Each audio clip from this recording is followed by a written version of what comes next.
Good evening, ladies and gentlemen. Would you please stand for a moment of silence, followed by the Pledge of Allegiance?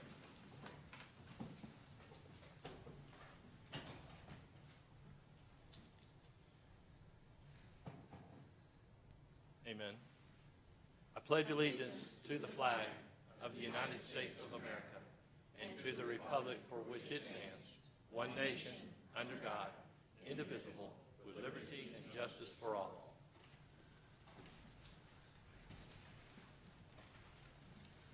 All right. Do we have any changes to or amendments or additions or deletions to the agenda? We have a few additions. 9.01, which was an HR resources item, was added as an addendum, and you have a copy of that in front of you. 10.01 is the agreement with the Lake County Sheriff's Office for the court liaison. There was a change to the agenda memo in the fiscal impact, and a revised agenda was sent out earlier today to add a discussion item number 11.04, which we'll discuss later, but I wanted you to know that you have a copy of that in front of you as well. All right. This time then we'll move on to the approval of the minutes. Recommend approval of the minutes from the regular school board meeting, June 24th, 2019. So moved. Second. A motion and a second. Any further discussion? Seeing none, all in favor say aye. Aye. All opposed, same sign. All right, we have one card for public input. Let's see who our lucky winner is this evening. It's Dr. Tibbetts. Good evening, board members, superintendent. Just a few things to quickly go over tonight. First of all, have you started planning for the $4.5 million that you're receiving in terms of the proceeds from the ag farm? Excited to see that kind of money, and you have lots of options in terms of what to do with it. Also, congratulations to you and the staff for the Construction Academy and the vision that let this district become named one of the distinctive districts in the United States. Now let's keep going with medical education, culinary, business, coding, all those things that will put people to work. Couple other things in regard to the student progress plan. We've got to be a little bit more consistent. Let me read from the progress plan some items. No student may be assigned to the next grade level based solely on age or other factors. In order to alternately promote a student, A, you consider the number of previous retentions. It's a little conflicting. The primary responsibility for determining student performance level and ability to function lies with the classroom teacher. And then we have a whole bunch of systems, the MTSS, et cetera, that bypass the teacher if he says, hold someone back. I think you need to look at the inconsistencies there. The last thing that I want to point out that boggles my mind. If a student fails 3 core courses, the student will be retained at the same grade or will be conditionally promoted. What? Will be conditionally promoted unless they make it up in summer school? Okay, I can buy that. But to conditionally, and it goes on to say, conditionally promoted to a recovery program during the summer or the school year. How does someone who flunks Spanish 1 get put into Spanish 2? Or how do they flunk algebra and be put into geometry? Or how do they flunk basic chemistry and put into inorganic or organic chemistry? It just doesn't make sense. So please look at these when you are approving tonight and maybe make suggestions back to the staff to create some consistencies. Thank you. Thank you, sir. All right, moving on to our reports. Mr. Johnson. Yes, sir, two quick things. Number one, I passed out at your places before the meeting start, the first interim report of the 20th statewide grand jury. This report was dated on Friday. You'll recall the statewide grand jury, this particular one was convened to look into matters that resulted in the incident and the deaths at Marjorie Stoneman Douglas High School under the Marjorie Stoneman Douglas High School Safety Act. It's a fairly brief two-page report.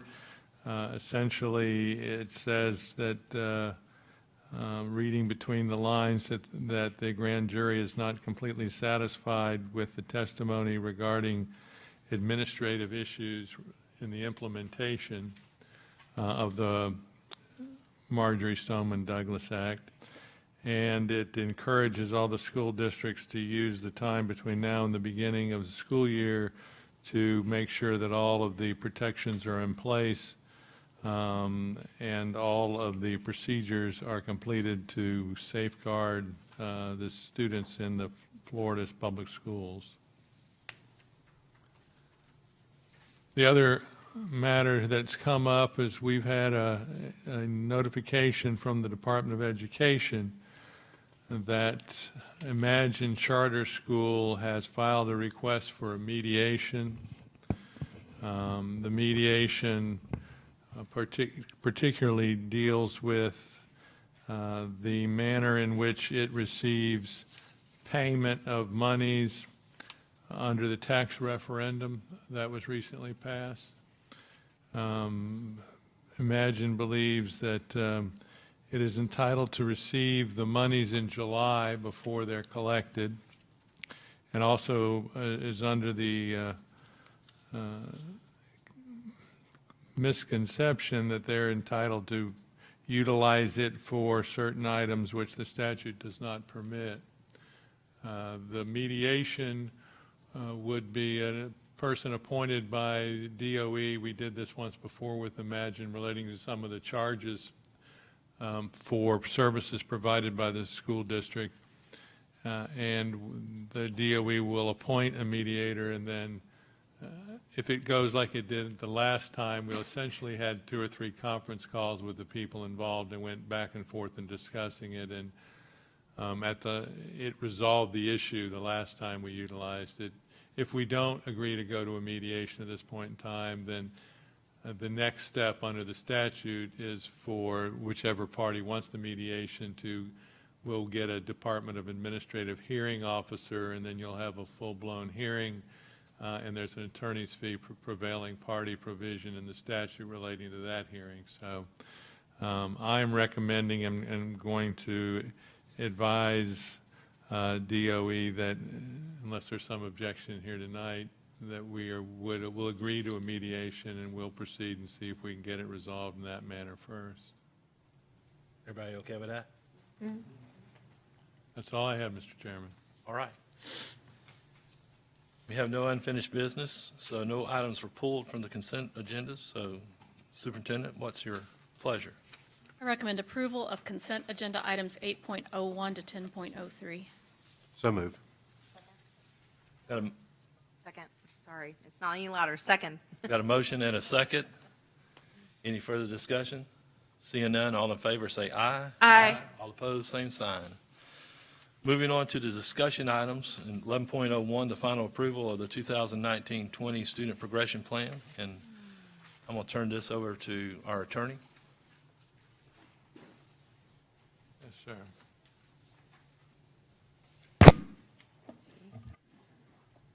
Which one are we on? 11.01. Oh, we already finished everything else?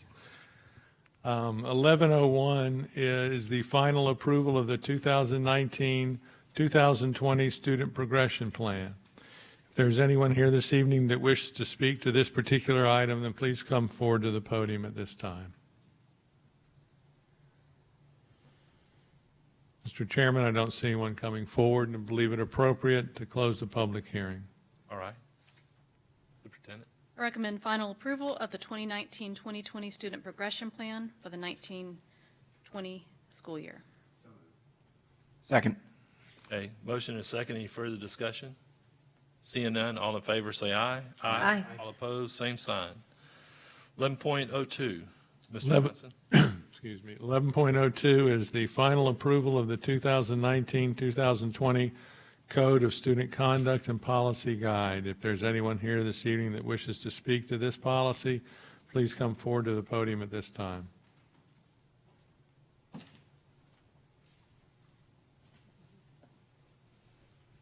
I didn't get to it on my notes before. A couple of things. Hairstyles or makeup that is extreme or disruptive is not allowed. Who determines that? And the same thing holds true with facial visible piercings that are extreme. Some of us would think any facial piercings are extreme. Others say, oh, you just don't get it. But who makes that determination? Is that something that's going to come back to the board if a principal says, I don't like your haircut? I think it's extreme. I don't know if we can define it in more details, but boy, when we talked about dress, we talked about measuring the length of the skirt. When we talked about a lot of things that were very specific. Here, we've sort of left it in no man's land. And boy, I can see a lot of stuff coming back to the board from parents saying, my kid was punished or my kid was sent home because teacher A or principal B deemed something extreme and the parents don't think it is. Just something to be concerned about. All right, thank you, sir. Uh-oh. Mr. Chairman, I don't see anyone else coming forward to speak and believe it appropriate to close the public hearing. Superintendent? Recommend final approval of the 2019-2020 Code of Student Conduct and Policy Guide. So moved. Second. We got a motion and a second. Any further discussion? Seeing none, all in favor say aye. Aye. All opposed, same sign. 11.03, Mr. Chairman, on these, there are several. What I was going to do is take the three new ones, 4.81, 4.82, and 5.81 in one group, and the revisions of 5.32, 5.37, 5.33, and 5.34 in the second group. Is there anyone on the board that wishes to pull any of those to consider separately from grouping them like that? no, sir. Okay. The matter before the board is final approval of the following new school board policies. 4.81, alternative school plans programs. 4.82, educational services in Department of Juvenile Justice programs. And 5.81, in-school discipline, that's it. If there's anyone here that wishes to speak to any of those three policies, please come forward to the podium at this time. Mr. Chairman, I don't see anyone coming forward and believe it appropriate to close the public hearing. Superintendent? Recommend final approval of new policy 4.81, alternative school plans, programs, and new policy 4.82, educational services and in Department of Juvenile Justice programs, and new policy 5.81, in-school discipline. So moved. Second. Motion and a second. Any further discussion? Seeing none, all in favor say aye. Aye. All opposed, same sign. Mr. Johnson? The matter before the board is the final approval of revisions to school board policies 5.32, zero tolerance for crime and victimization, 5.37, student uniforms, 5.33, bullying and harassment, and 5.34, suspensions, alternative disciplinary placement, and expulsion of students. If there's anyone here this evening that wishes to speak to any of these policies, please come forward to the podium at this time. Mr. Chairman, I don't see anyone coming forward and believe it appropriate to close the public hearing. Superintendent? Recommend approval of the revisions to policies 5.32, zero tolerance for crime and victimization, 5.37, student uniforms, 5.33, bullying and harassment, and 5.34, suspensions, alternative disciplinary placement, and expulsion of students. So moved. Second. Motion and a second. Let's do this right. Is it further discussion? Seeing none, all in favor say aye. Aye. All opposed, same sign. Moving on to 11.04, which this was added to the reprinted and revised agenda, and it was available back there on the table for anyone that would like to see it. And this is the RFQ 4778 on the design and build, and it's under our discussion. This is a timing issue, is why it's coming to you tonight, with a recommendation that you can see there in the printed discussion item, where I'm recommending the rejection of all the proposals received for RFQ number 4778LH. This is the design build for Lake Minneola High School additions, prototype, or new design.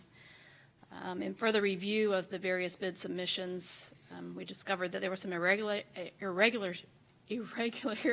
I can get that word out, related to the interpretation and scoring of School Board Policy 7.702 regarding state and local preference. We, in that RFQ, did not clearly define exactly what documentation needed to be submitted, and so therefore, some either received an unfair advantage or disadvantage, depending on how they interpreted that. And so we need to withdraw those. We need to clearly define what that requirement is, and then repost for bid another RFQ for the Lake Minneola High School design project. So moved. Second. Motion and a second. Any further discussion? Seeing none, all in favor say aye. Aye. All opposed, same sign. Superintendent's report. Just a few things. Mr. Tibbetts already mentioned one of them, and that is that we are very honored to receive the District of Distinction recognition by District Administrative Magazine. This was highlighting the innovation and the community involvement surrounding the Leesburg High School Construction Academy. And one of the reasons why the state found us worthy to receive another $500,000 for Eustis High's project that we're now in the midst of getting the budget done and getting all of that in place for the upcoming school year. So we're excited to grow that program. You received an invitation earlier today about the groundbreaking ceremony. It's in Leesburg. So the Construction Academy has partnered with Habitat for Humanity, and our construction students will actually be building a home. So we're excited for this project, and it is on August the 26th at 9 a.m. And you do have an email with all of the details, and we hope you can come, and hope everybody will come out and recognize our students as well as the folks in our College and Career Department who've worked tirelessly along with Leesburg High School to really make this program a huge success for our kids. I'm enjoying the highlights that we're seeing. Hopefully you're seeing the emails. Every month, the College and Career Department is highlighting one of the students who has a summer job with one of our local builders or contractors, and they're making a lot of money this summer, and that was our goal, was to truly have these kids college and career ready, and that's certainly happening thanks to the tremendous community support and partnerships that we have surrounding these programs.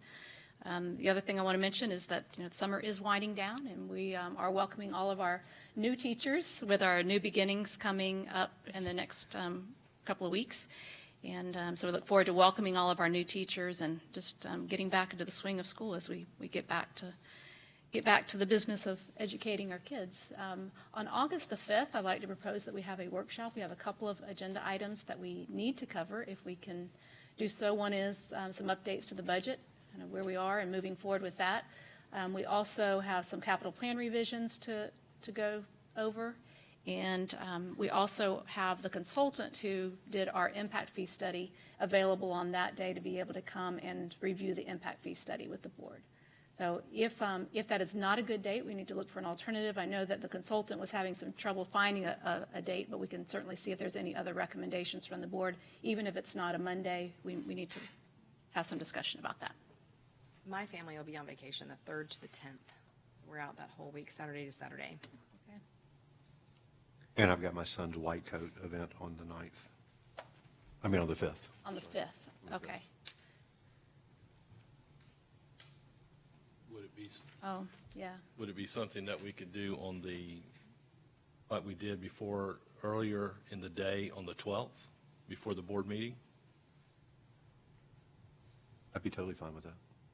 I'll need to, I don't know if Mr. Reynolds had a chance to get any alternative dates from the consultant or not. That whole So week. you want to email us? Well, that is the first day of school, the 12th, and Yeah, I'm that's- nervous about a meeting during dismissal. First day. True, yeah. I forgot about that part. Just trying to get the meeting in. We do it, can you Yeah. do it earlier, the week before that, sometime next week? Is there? The 29th, we already have a workshop, don't we? No, we have No, a we board just have a meeting that short afternoon. meeting that afternoon. We do? I would have to make sure. I don't know. I don't know if I can do that day. 29th? Yeah. 30th, 31st, first? That whole Well, week. that's- I just It's have a Friday I have and Saturday. no, but I would have to make sure I have a babysitter. So the 29th was part of our trim requirements that, Yeah. so that's a short meeting. We are going to, I think there's some final policy revisions that we needed to get prior to the start of school. I think we have a deadline of August 1st to get those board approved. So we did put those on there. So it will be a very short meeting on August the 29th. That's fine. We just need, or August. July. July 29th. Yeah, as soon as, Yeah, July 29th. can I get back with you then on some alternatives for the workshop date? Because I know they're going to have to go back to the consultant and see if there is any date that we can, and we'll give you a couple of But options. we can't do the 29th? No, she's out of the country, the consultant is. Oh, The first through the, that Wednesday, Thursday, and Friday, I'm out of town of August 1st. August. Well, Tuesday, the 30th. She still How does out of- December look for you all? I'm clear. of what year? It's up December 25th. Actually, that's a Thursday, Friday. First and second is a Thursday and Friday. Thursday, Friday, right? The Wednesday's the 31st, Yeah, Tuesday or Wednesday. so, So why don't, if, staff, we need to probably reconvene and look at some alternatives because I know that the budget is pressing as well as trying to coordinate with the consultant, and we'll send you some alternatives. okay? Probably the best we can do right now. Yeah. Okay. All right, so we will not have a workshop on August the 5th. Okay. But it is conceivable that I could be back like around 4 And I can call in. That's conceivable. On the 5th? Yeah. on the 5th. I know, I don't prefer to do that by any means, but I know that this is timely. I don't want to miss it, but if I can attend via the intercom. Let us regroup. Okay. And again, send you some alternatives. If I could get Ms. Challenger to get from you the dates that you're, because I heard you say you're gone a week, and I did not capture all the days that you were not available, so we'll see what we can do to get everybody there. Amazing if you did that, I'm just going to say. I don't know how you would ever keep up with all my schedules. If we get to December, I'm busy on the 25th. Duly noted. All right. Oh, I do have some condolences. Thank you for reminding me. I'll find them here shortly as they have, there we go. We had 2 letters of condolence sent since our last meeting. Linda Shepard Miller, principal at Lake Mineola High School, lost her sister-in-law, Ella Black Shepard, and grandmother of Dwayne Weeks, who's our director of IT and data systems. He lost his grandmother, Weta Weeks. All right. Board member comments, Mr. Mathias? I'll start with echoing our District of Distinction in that award. And we had the pleasure, Mr. Ward and Chris Pearson and John Carr and staff all were present for the Commercial Construction Association meeting that was held last week, or this past week. And they were instrumental in coming together and writing letters and being supportive. And they also featured 4 young men, 2 actually work for Electric Services, who was sponsoring the event, and 2 of them are Leesburg High School kids who have had summer jobs.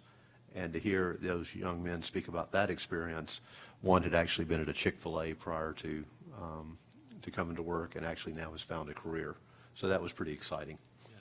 I want to comment for just a second because my businesses in Leesburg started 37 years ago.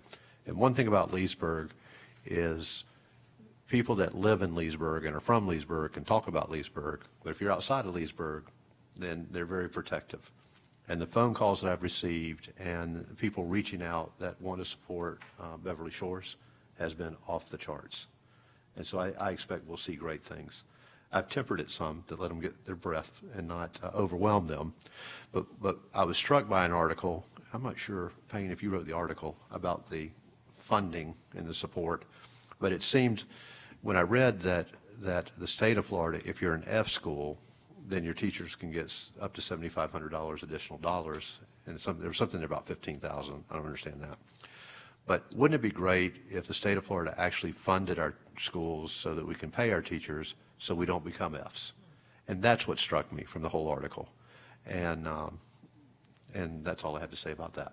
It'd be really nice. Just interestingly enough that you say that, I just had like a small 6-year-old play date a couple of weeks ago, and some of the parents were sitting out there talking, and one of the parents from Umatilla was saying she was reading the article about Beverly Shores to her husband, and her husband was like, we're in Umatilla, why are you? And she was like, no, because I have tons of books that I'm going to go donate, and they gave them to Lily Parker, who's one of our representatives from Miss Hometown USA. And anyway, it's just interesting because she was like, this is how it helps. This is how, more people spread the word. So it's interesting that message is going all viral kind of across the county. And on that note, I've been seeing a lot of Facebook posts from teachers about, can you adopt a classroom or get a book?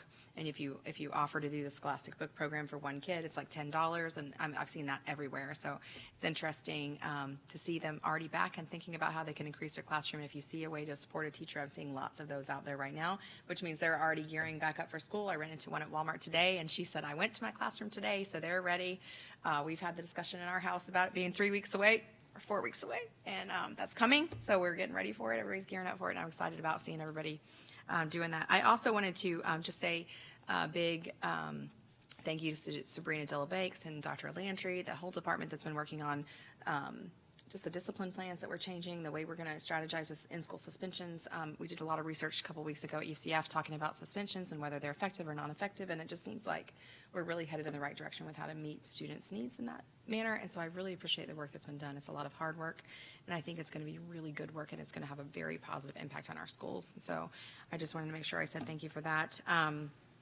I also wanted to say, I feel like the state does a really good job of recognizing, like the District of Distinction, these things that we do that are amazing. And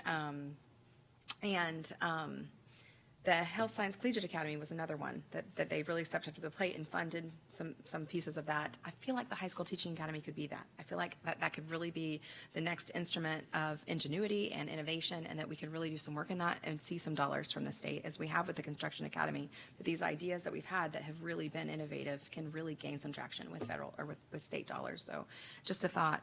And then finally, the superintendent will be performing this weekend on Thursday night practice. I think people can come and watch Friday night, and then Saturday night's the big night. And so I think all of us would love to wish you just the most success in the world. I think that you might have 5 votes already. I can't speak for everybody, and there's some really we are really looking forward to it. I finally had the break-in plans that I can attend, and I'm super, super excited about seeing you in action. So we wish you the best of luck.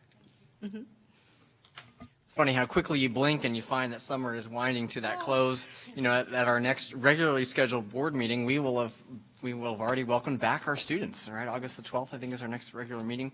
And typically around this time every year, I always give that public service announcement for folks to watch out for those giant yellow buses, and more importantly, the little 5-year-olds walking to those giant yellow buses out there, and to please exercise caution. And when the stop arms are out, please pay attention to that, because we certainly don't want to see any kids injured, particularly on the first day of school. And along the lines of the public service announcement there, I'm going to tack on another piece that maybe not a lot of folks know yet, and I think Sherry was planning on doing a little piece on this one, in that no texting law that has come about in our state. One of the pieces of that is that there are certain areas designated to be hands-free. And one of those areas hands-free required is school zones. So as you're traveling through our school zones, make sure you put the phone down and pay more attention to, once again, those little 5-year-olds walking about. And with that, and kind of a piggyback to some of the spirit I've seen our community develop around our struggling schools in Leesburg, as I remember back in 2014, when a few of us were on the campaign trail, and we did have some DNF schools in our district, it seemed like the atmosphere at that time was a lot of finger pointing and a lot of blaming at an area, and that's not what I've been witnessing now. Instead, I see a whole community rallying around to figure out how they can be supportive. And just as you're hearing about book drives on one end of the county, I'm hearing about them in Claremont. And to think about people in Claremont being concerned about schools all the way up in Leesburg is fantastic. I'd love to see these kids enter school with so much support and to feel a love of learning, right? I mean, I think that it's one of the most critical pieces. If these kids can reignite their passion for reading and develop a true love of learning, I'm sure they'll do well. So, well done. I will, being second to last, will echo the District of Distinction. When we first started working on the Leesburg Academy, it was a piece of paper, and I remember going up to Tallahassee and plopping this piece of paper and being like, please. And I was so grateful that we got it and that I could play a little part in it. And then this year to hear that we got Eustis High School and Academy, I was like, oh my God, so excited. So I'm just happy that I could play any small part in this. And I know there has been so many people behind the scenes and so many community organizations that, as Bill mentioned, wrote letters, and all the students and all the hard work that the kids have put in, and the teachers that came forward and said, hey, we have this opportunity, why don't we actually try and make it happen? And then that we could make it happen was huge. And the fact that Eustis is going to get that same opportunity, I'm really, which all started in a conversation of, hey, could we at least get them buses maybe to Lake Tech? And then it became a whole academy, which is amazing. So super exciting for that. So just really grateful to be part of that. And I also, to piggyback on your thank you to Ms. Banks and Landry's group, I wanted to thank that Ms. Weiskov's, what are you called now, Teaching and Learning and Curriculum? Leadership. And leadership. The guidance of the, in the progression plan, the student progression plan, the guidance that we have now, it does contradict statute, Mr. Tibbetts. It absolutely does. But statute is out of research, badly done, and written by a bunch of not research-based people. So what we have done is actually do what's best for kids in our progression plan, and we are pushing our kids forward so they can become successful.